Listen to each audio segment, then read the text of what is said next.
We're on? Good, awesome.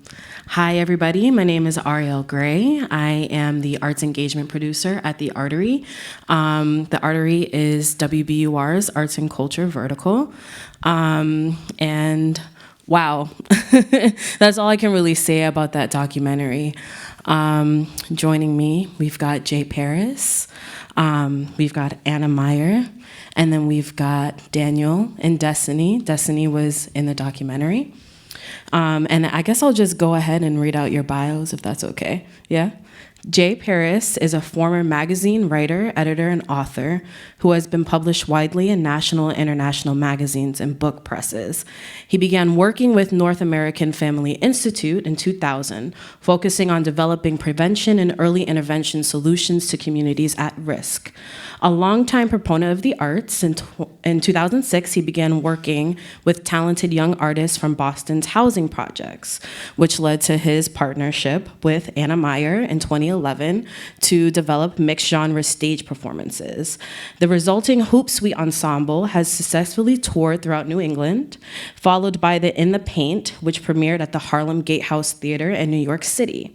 In 2014, he co-founded beheard.world to bring iconic and powerful stories about the power of giving voice and being heard using film and live performances.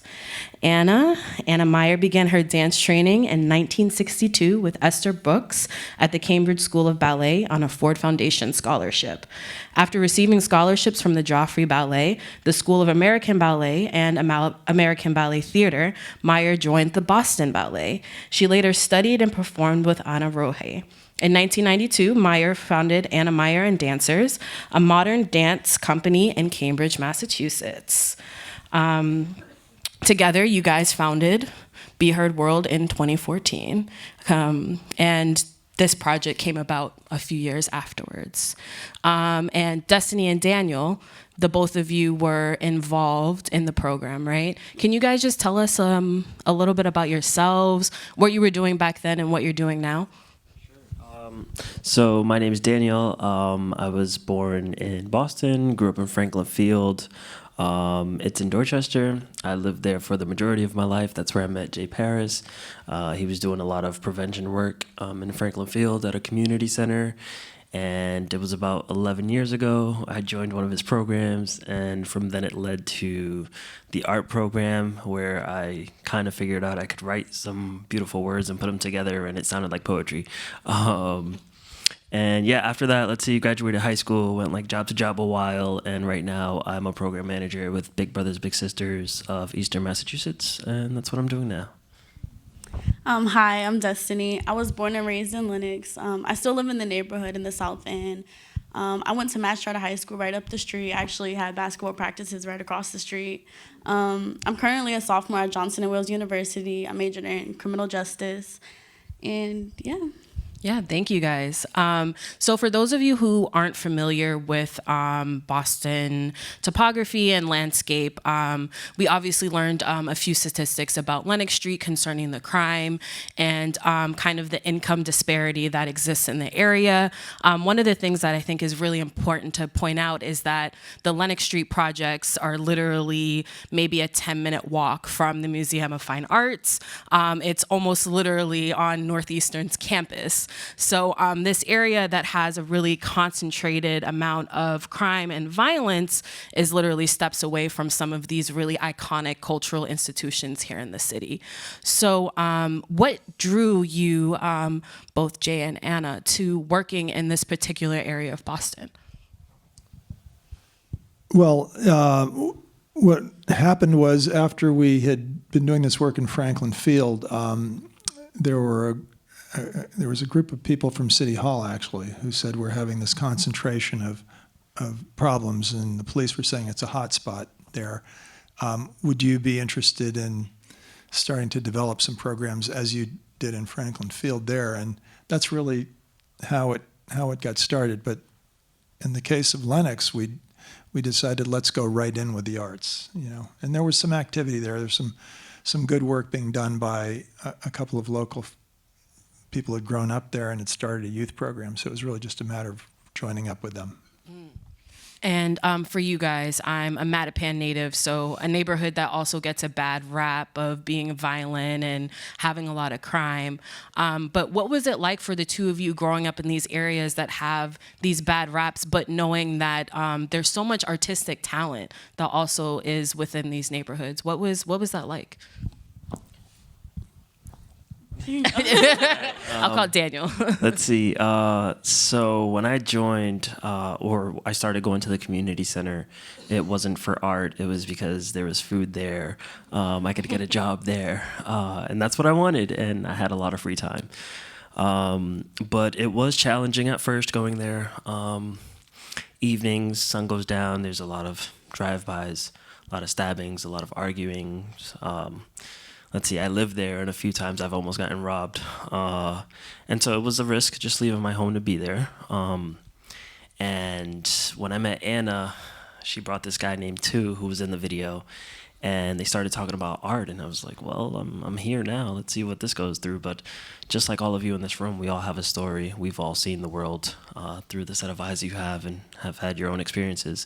And so just having a safe space to talk about it and put it into something called art where we can share it with one another was just a great experience, and something that isn't common in a lot of these communities. And I mean, I'm glad I had the opportunity to participate in that, but I think it's something we need more of too.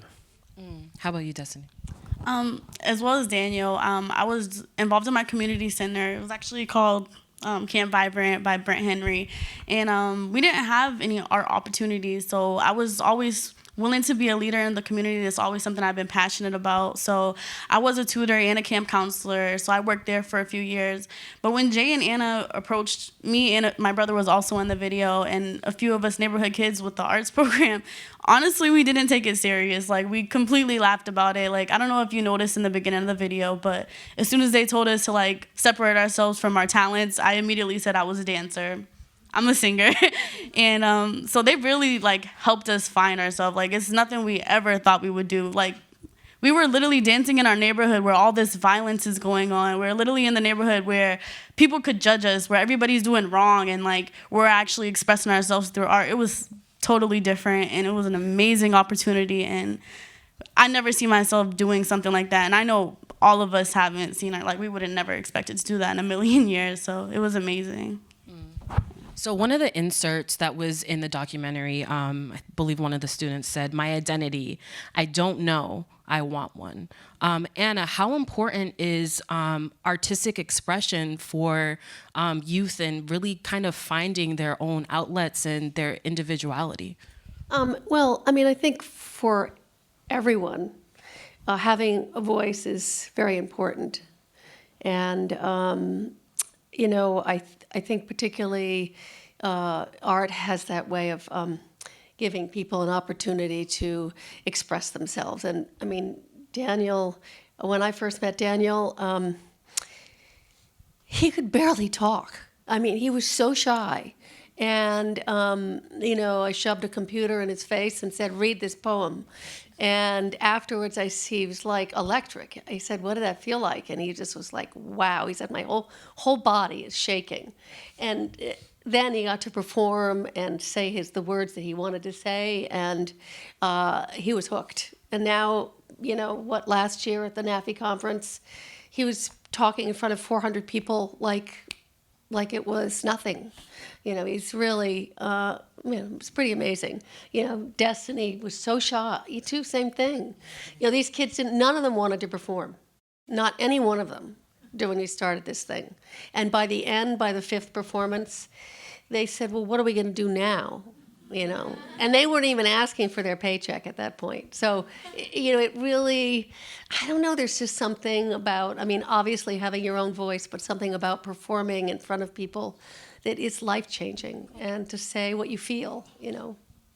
I just want to add, too, that one of the elements that we realized was happening, it wasn't really planned per se, but we recognize this as we have done this work. But, you know, creating risk for teenagers is a big appealing factor. You know, the teenage years are when, you know, we experiment. There are, I'm sure, all kinds of evolutionary reasons that we want to break away from home and test ourselves, and we're not necessarily equipped to do that well, so we take risks that aren't always the smartest. So these two people and all the folks who participated, grown up in places where risk can lead to negative things and dangerous things. But there was a net underneath them. There was no kid who would get in trouble by going out on stage, but it really felt like they could, as you probably saw the quotes and heard them. You know, it was very nerve-wracking, and the tensions were growing and growing. It was actually a lot harder than it looked. I give Anna a huge amount of credit. But I think the risk factor is key, and I think that can be a strategic part of doing this kind of work, is creating risk, but there's an opportunity to succeed. And you talk about risk, the risk of, living in a neighborhood or on a street like Lenox Street. But there was this really deep-seated fear, as you mentioned, Anna, with these kids, as far as like kind of embracing their talent and being up in front of people. How hard was it to help them or guide them past these fears that they had about themselves and about expression? Because it seemed like, that was like a very difficult part, like having to encourage and coax and, making them feel safe. I mean, there were layers. As you sort of notice on the film, about 2 weeks before, this is usually true, there's a meltdown. And then there's like not showing up and like sitting there and not doing anything. And then you're going, oh my God, like how are we going to get through this? And it's, of course, now I've done it enough that I know the pattern, and that people are scared and don't want to go out there, and there's always that meltdown, and they get through it and they get to the other side. When you're in the middle of it, sometimes it's hard to remember that. But I don't know. I just feel like when I'm teaching kids like that, and to me, it's like just, totally encouraging them to be who they are. And somehow, I don't know why, it's something I have to say, sorry.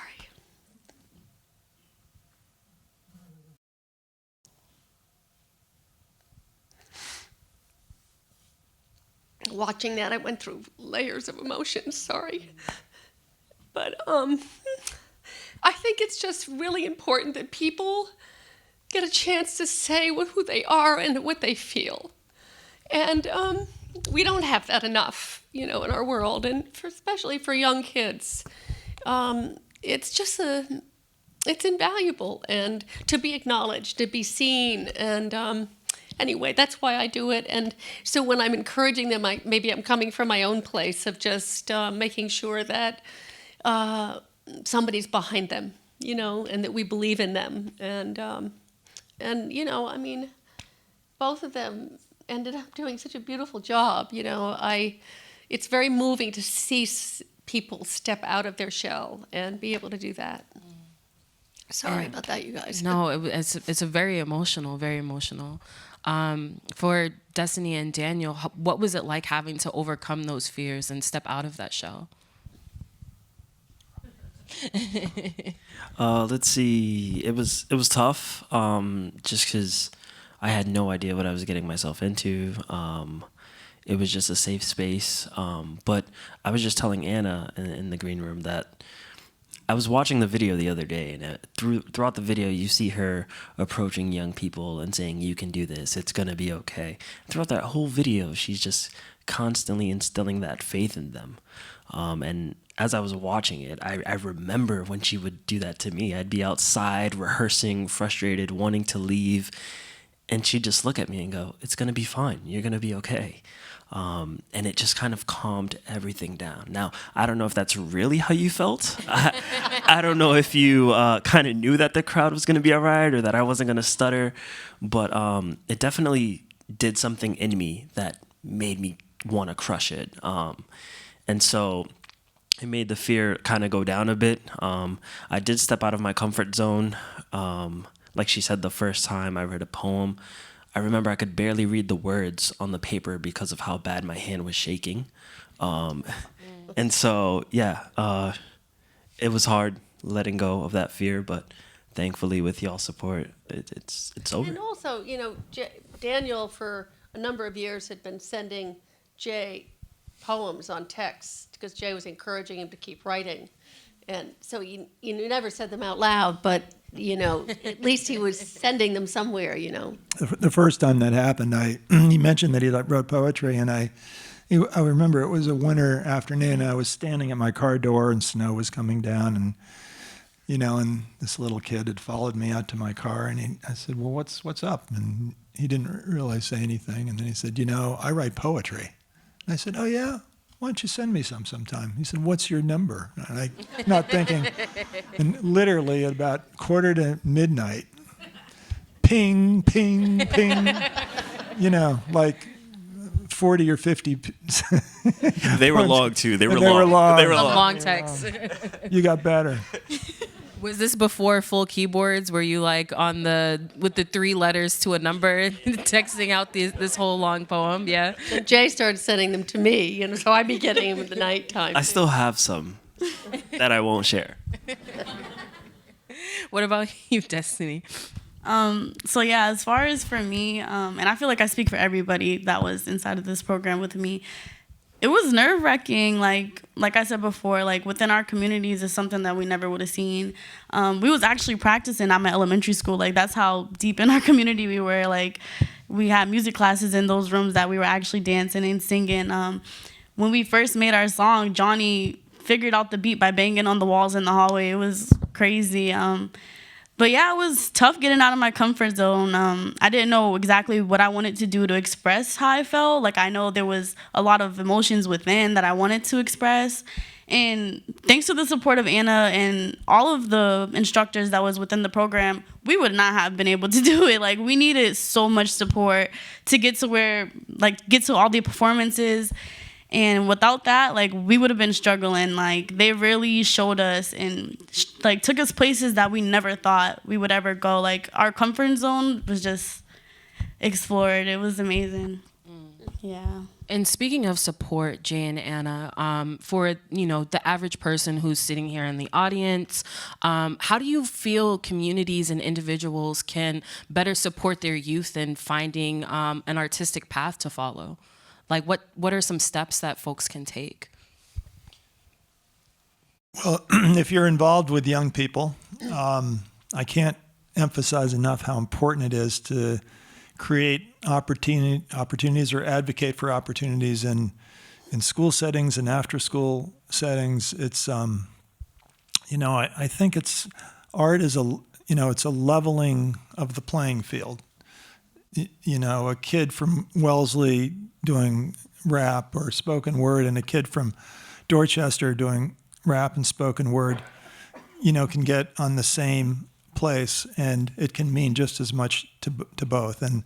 And as you noted at the end of the film, there really was impact. I tracked these kids all year to see how they were doing in school, and I think art can really be transformative, and I think particularly for teenagers. So. Yeah, and it doesn't also mean in the end you're going to necessarily be an artist, but what it does, it gives people real opportunity to express themselves in ways that they never thought they could, I feel like we should be having it in our school systems. Every school should have art. I think our high schools should be completely reformed, but it's another subject.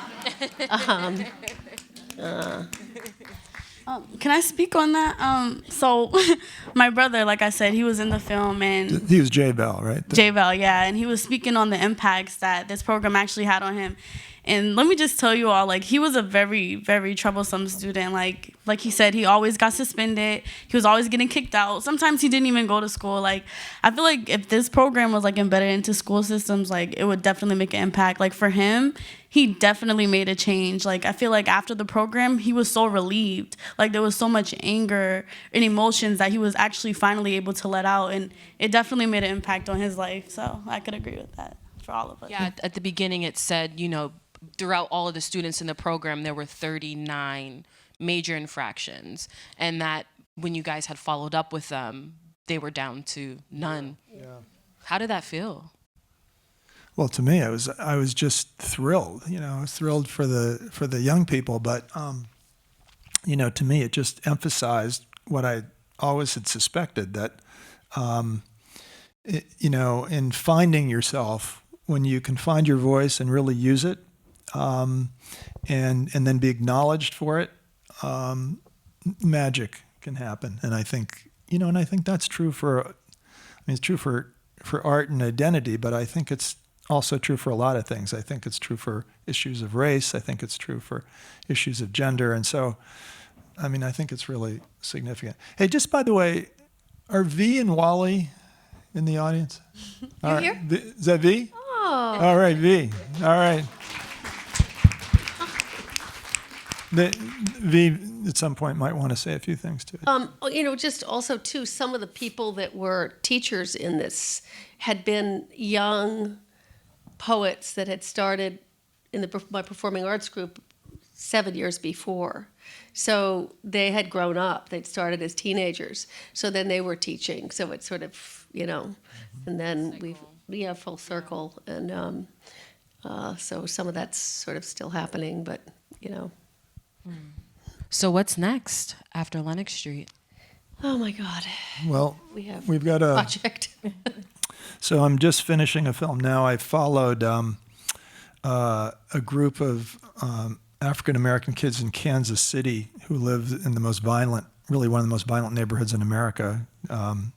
Really, really high number of homicides for a while, and then followed the police officers at the same time with a different film crew who patrol their neighborhood, and then they came together actually through a whole experience that we wanted to see what would happen if they could break through. And so that should be premiering hopefully in the spring or summer. So that's one thing we're doing, but we got other things going on too. Well, there's another film Jay's working on. We, I don't know, 5 years ago, the company, the Performing Arts Company, which is a mixture of modern and hip-hop dancers and spoken word artists, put a piece together called Invisible Imprints of Racism to start conversations about racism. And it's tough, and it's also very moving, and it goes underneath the tough issues,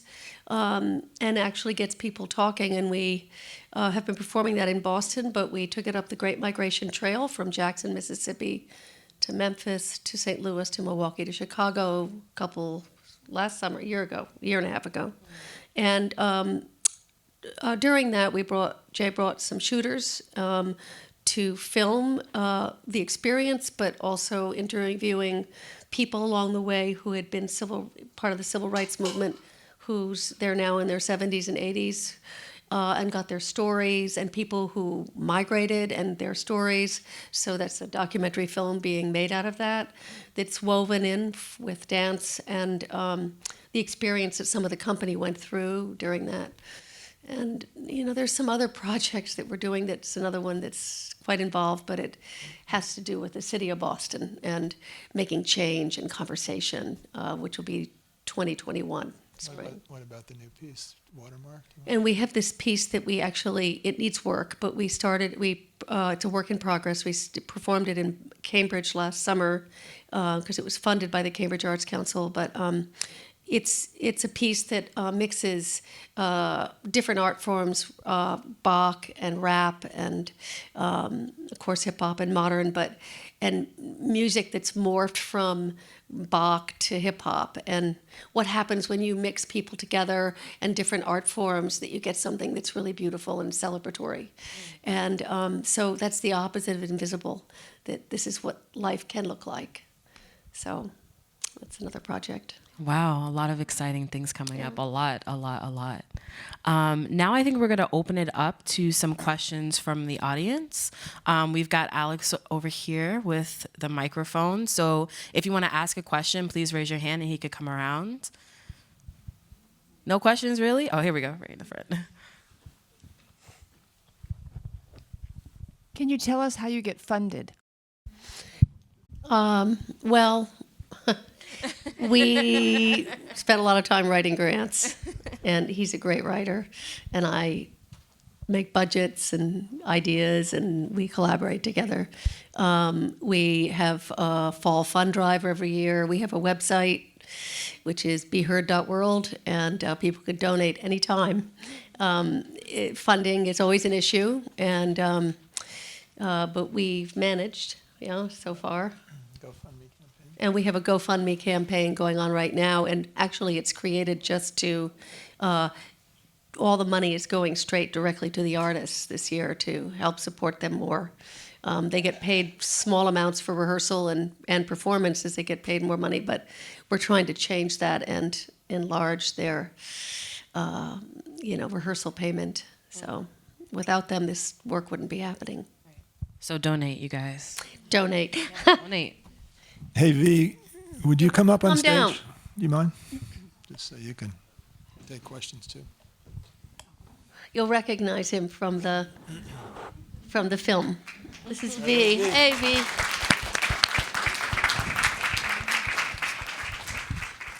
Hi, sweetie. How you been? Nice to see you. You too. Grown up a little bit. Doing good. What do I say? I think it's solid. What do I say? You can introduce yourself, start with your name first, yeah. My name is Vagamo. I was part of this program like how many years ago? I think it was 5. 5. Well, Wow. 3, really. No, it was 5. It was 2014. It was long ago, It was a long time. A while ago. but it was amazing. I'm just gonna grab this just in case. Oh, thank you. Thank you. Because like like I said before, because I have a speech impediment, so it's hard for me like to speak and like be comfortable. But with this program, it helped me like speak in front of like you guys. Because 4 years ago, I would not be doing this at all. I'll be in the back of the back, just hiding. But now I feel comfortable thanks to these two people. It was amazing. Plus, it helped me in school, just writing more Nice. and everything else, honestly. We haven't seen V in 3 or 4 years now, right? Yeah, honestly. So this is a Because surprise. you did you did the set following year with us too. Yeah, I You did, came yeah. back. Yeah. Yeah. I had to. Yeah. It was amazing. What are you doing now, V? Right now, I do security. I'm at Roxbury Community College right now, trying to get a finish up and transfer to probably one of the UMasses for sports management. Cool. Nice. And we had a question. Oh, here, right here. Hello. First of all, I want to say congratulations to all of you for doing such a great job, and it's very inspiring. So what would you say to people to instill passion in them, to get involved and help the youth in Boston? I would tell them to get out their comfort zone, because that is one of the biggest challenges that every teenager or anybody younger would like have a problem with doing, getting out of your comfort zone. Finding ourselves is very hard. Like finding where we fit in this world is very hard. Speaking up on injustices or anything in our lifestyle is very, very difficult. So getting out of your comfort zone is like always a start. And this is me getting out of my comfort zone, and it opens so many doors for me. So that's my advice. I don't just do this for young people either. I tell everybody I know to, take a risk, move forward. It changes your life. So anybody who wants to take a ballet class, beginner ballet, feel free. He takes it. I teach a lot of people who get out of their comfort zone. So Right here.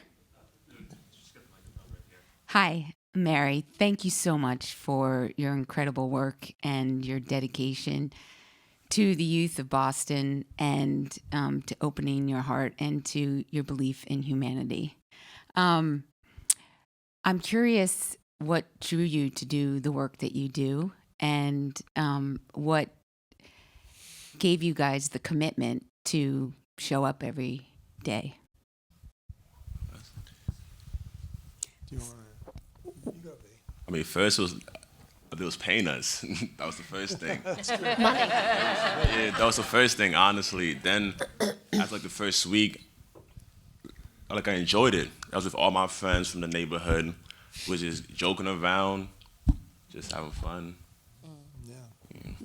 Yeah, I agree. Like at first, and that was like everybody's intentions, is like they're paying us. We don't know what the program was about, but they're paying us, so we all made an effort to go. But once we like all got there together, like I feel like the together part was like a big deal, because like when do we have the opportunity to spend that type of time with everybody within your community? So like everybody going there and being consistent kind of made everybody else go. So yeah, it was really fun. I would say when you're 13 and 14, you kind of hang out wherever you're accepted. And they gave us a space to feel accepted, so that's why I kept going back. How about for you and Anna and Jay? Kind of interested in hearing you guys. Well, oh my God.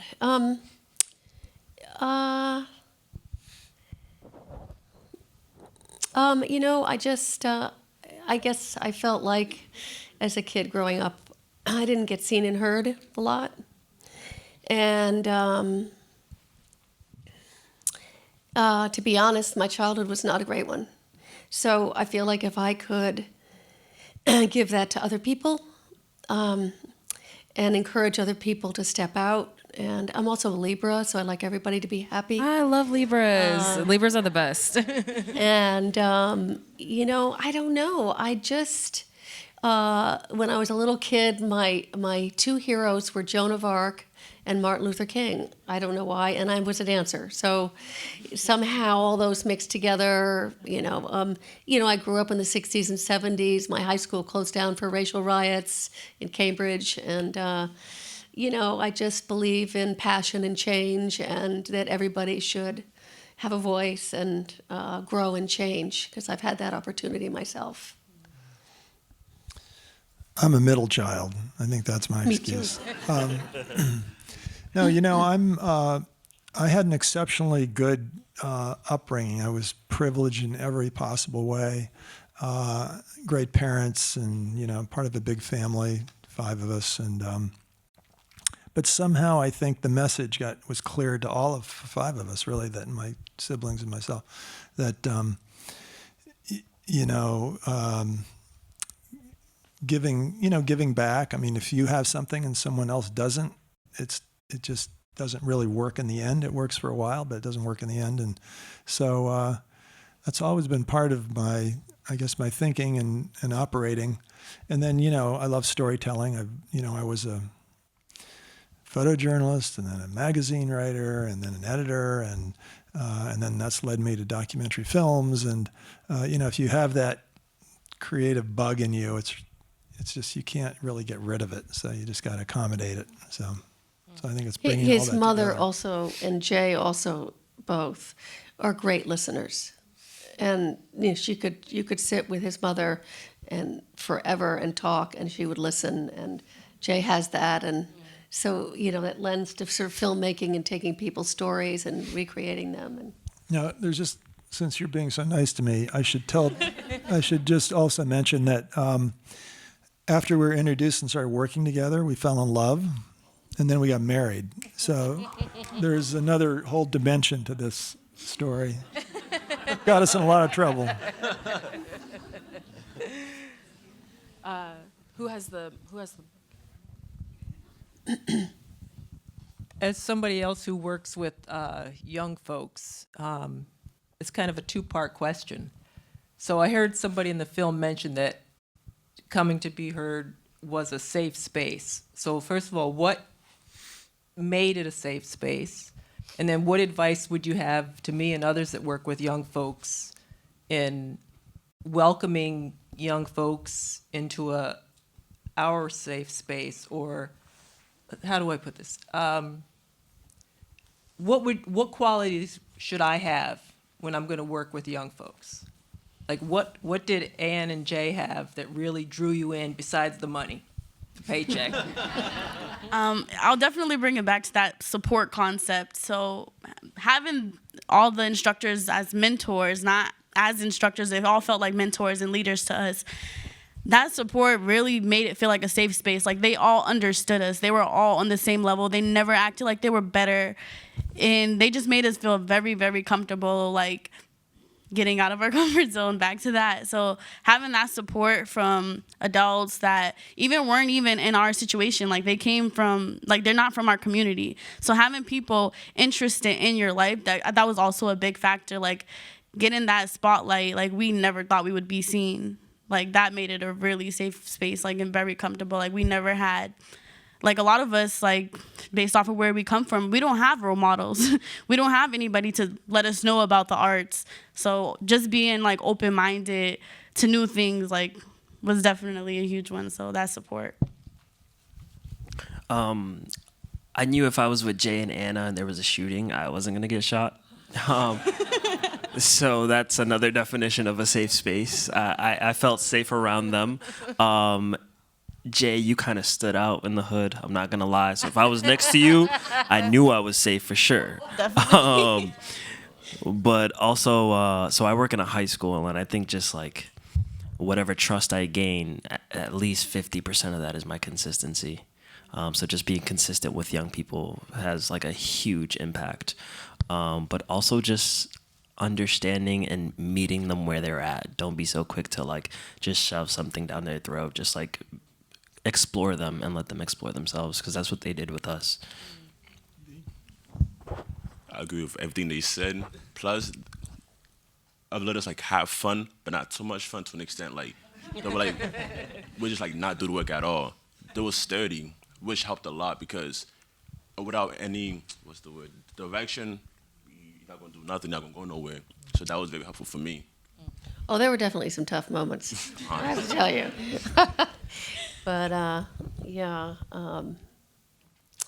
you know, it was funny. We did a performance in Franklin Field. We had a whole day. You know, we make barbecue before our performances because food brings people, and then you get them to sit down and then they watch. And we did this performance in Franklin Field. Daniel was in it actually, and the whole Franklin Field housing development was just like out and playing and out of their houses and celebrating. And as we were finishing, we were walking up the hill, and even the tough people that were not part of the day, sitting up above on their what was like their porch or something. They had they were gangs. They said, "We'll keep an eye out for you." So, you know, somebody was keeping an eye out for us too. So, you know, it's kind of interesting. But, you know, the other thing interesting about that day is that about a month later, Franklin Field had their own day that they made up where people came out and had a festive time. And that doesn't always happen there. So it sort of opened the door for people to see each other and be outside and together, you know. So anyway. And yeah, so one more comment from Daniel, and then we just have time for one last question. Just following up on that event in Franklin Field, I remember that. So we had a friend who had gotten killed, and we wanted to honor him. And when you all had that show there, that was the biggest event in Franklin Field we had seen. We've never seen so many members of the whole community come out.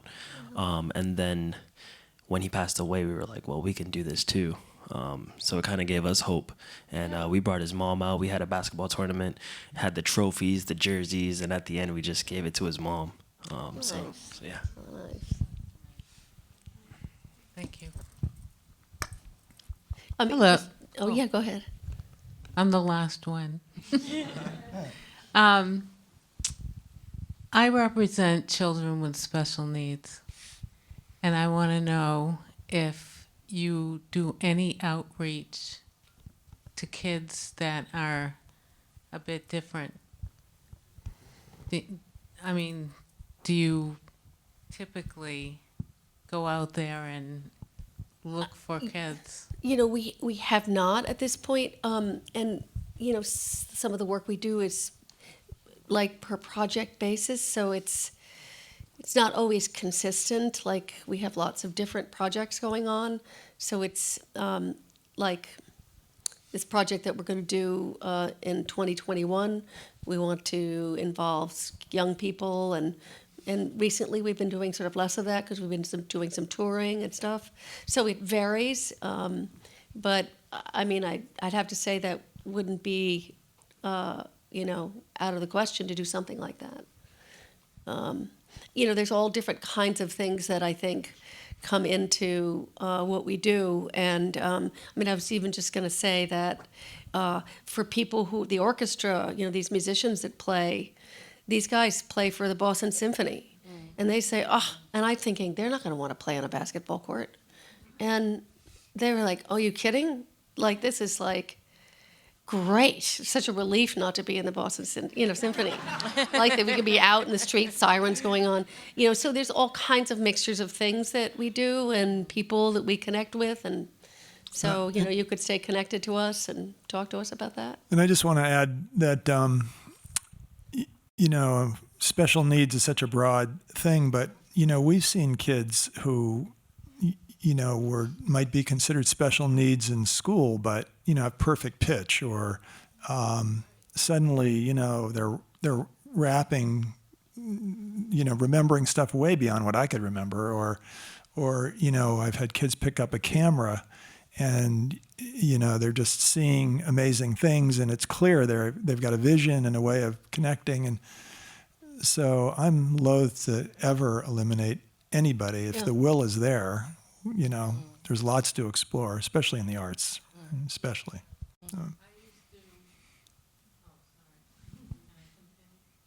Yeah. I used to do at my kids' elementary school, Showbiz Kids Club.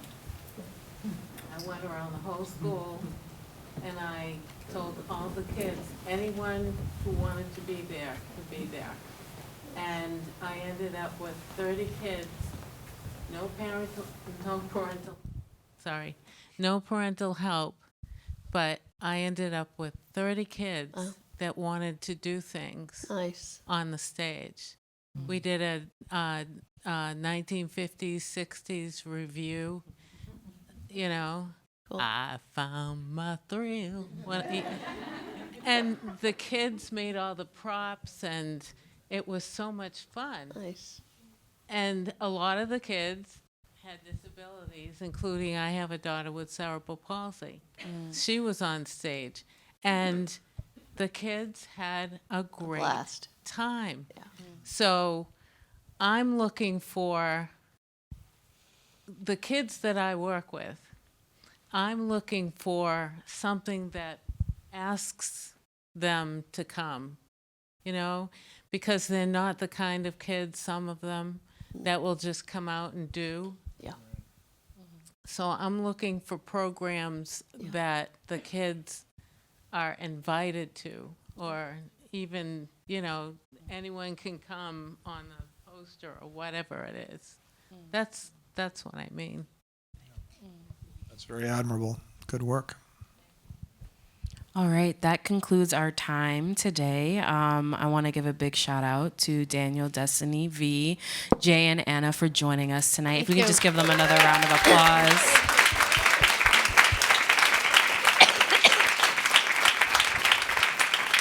And thank you to all of you for coming out. I hope you enjoyed your time at City Space. Please come back and see us again. You can check out WBUR City Space on our website, wbur.org, to see what other programming is coming up. Thank you guys. Have a good night.